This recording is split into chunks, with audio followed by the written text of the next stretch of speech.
Now we go live to St. Vincent and the Grenadines to welcome our very own Gladys Quesada, who is in Kingstown with all the information and this 8th CELAC Summit. Hello, Gladys. How is everything there and what's the latest?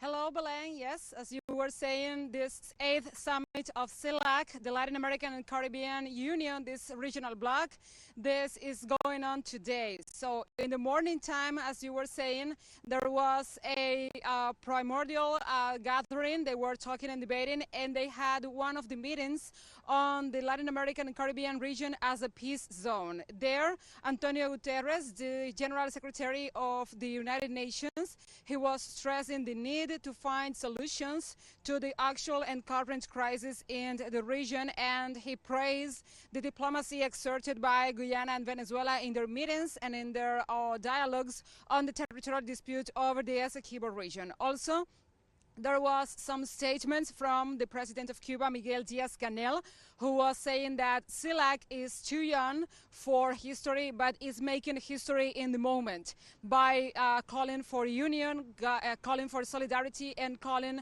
for a joint Latin America and the Caribbean strategies. Also, other heads of state from Caribbean states like Mia Amor Motley, the Prime Minister of Barbados, and also Philip J. Pierre, the Prime Minister of St. Lucia, that were advocating for strategies to combat climate change and environmental crisis, taking into account that those states have been very vocal in the preparedness ahead of the hurricane season and the need to find better strategies and better funding for their countries to cope with this phenomena and to cope with this kind of terrible tragedies that can happen in the Caribbean. Also, Xiomara Castro, the president of Honduras, is expected to address the gathering later in the afternoon as she will receive the pro-tempore presidency of the bloc.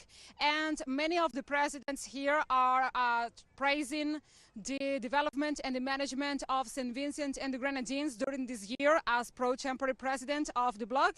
And they are announcing and giving their blessings for a good presidency for Honduras. Also, they were stressing that one of the main topics, the main highlights of this presidency of St. Vincent and the Grenadines are the diplomacy achievements in the region and to avoid conflict in the matters of Guyana and Venezuela. The president of Venezuela, Nicolás Maduro Moros, precisely, he was stressing the need to find other complementary authorities for CELAC, like a general secretary, a stationary secretary, and was praising also how CELAC is gathering together the progressive forces in the continent. And regarding if the presidents like El Salvador's Nayib Bukele or Argentina's Javier Milei that are in a contrary position to the bloc, his position was that he needs to be gathering them and they need to find solutions because CELAC stays strong and stays as a foundational bloc for the region and for all the heads of state. He was also stressing that this was one of the dreams of Hugo Chavez, the commander of the Bolivarian Revolution, and one of the dreams of Fidel. And this has to be going on, and this will be the future of Latin America and the Caribbean. Also, this afternoon, it is expected that the representatives of extra-regional blocs will also hold bilateral meetings and gatherings. And that will be one of the main topics this afternoon because, as we remember, the European Union has close ties with CELAC in cooperation for regional matters. And also one of the topics of the afternoon are the bilateral meetings. It is expected that the president of Cuba, Miguel Díaz-Canel Bermúdez, meets the president of Venezuela, Nicolás Maduro Moros, as well as the heads of state of Brazil, Luis Inácio Lula da Silva, and of Honduras, Xiomara Castro. Also, during this morning, the president of Colombia, Gustavo Petro, was stressing the need to find solutions to the conflicts in the region and how to make CELAC one of the main blocs that advocates for peace, not only in Colombia, but in the entire region. He was saying that Colombia has to fight for its own peace, but with a regional approach, not an individual approach, because peace in one country is a matter of peace in the whole region. He was also praising the work of Bolivia as the head of the Commission of Anti-Drug Trafficking and Anti-Corruption in the region.